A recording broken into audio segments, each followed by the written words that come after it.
nze nyina experience y'omusawo eyankeberako nga nkyasomera ku university nagendayo ndoozi ngenda bwomanyi public toilets ate nali nkyali mbeerera awo bwentyo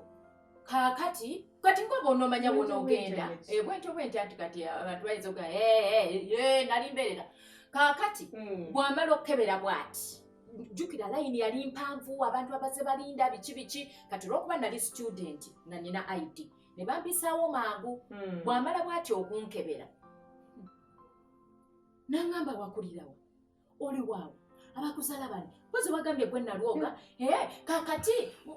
olina boyfriend kati olaga wabwova wano bannange nabonaabona n'omusajja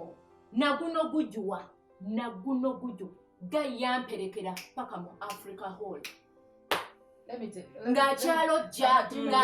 bayitawo weekend ng'ali mu korido